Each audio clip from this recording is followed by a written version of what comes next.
I'm here with Professor Bridget Anderson to talk about her new book, Us and Them, The Dangerous Politics of Immigration Controls. Bridget, in a nutshell, what's the book about?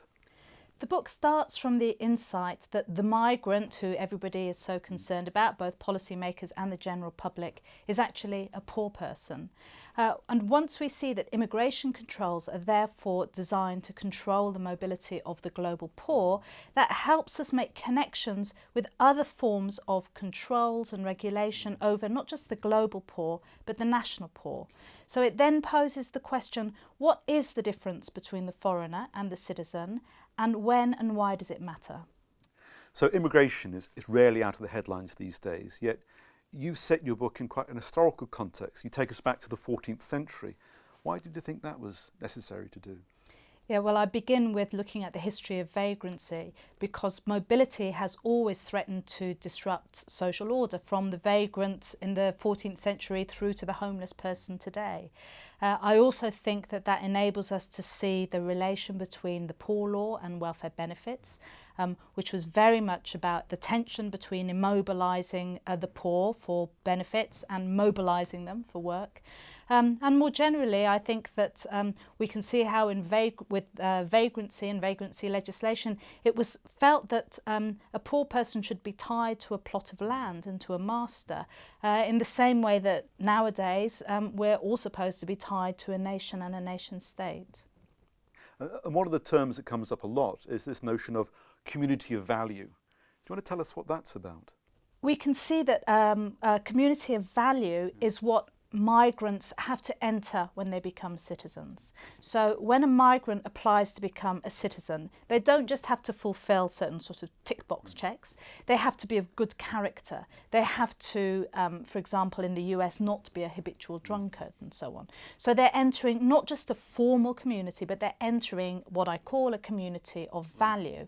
And I think what's interesting about the community of value is you can see that it's a moral community, it's a normative community comprised of people who have certain types of values, certain patterns of behaviour, all of which are supposed to be very good, of course.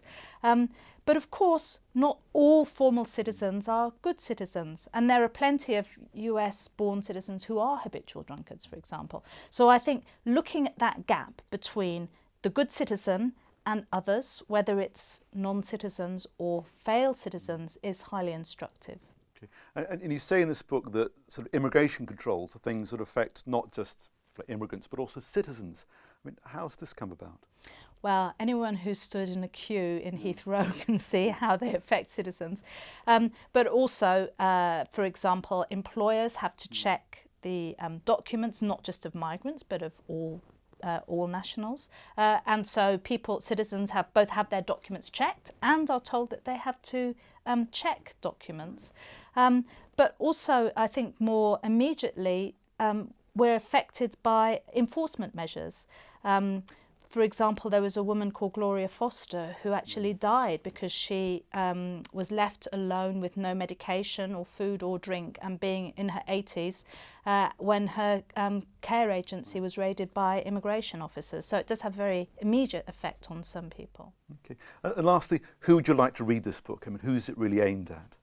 Well, I'm hoping that it will be read by more than just immigration scholars. I hope that it will be read by more broadly within the academic community, but also by people who are concerned with groups who are not migrants but who are marginalised and who are folk devils, the folk devils of today, the benefit scroungers, the homeless and so on, in order that we can to help see how immigration really does and migration really does matter to those sorts of issues, as well as people who are interested in immigration. Well, Bridget, thank you. Thank you, Ali.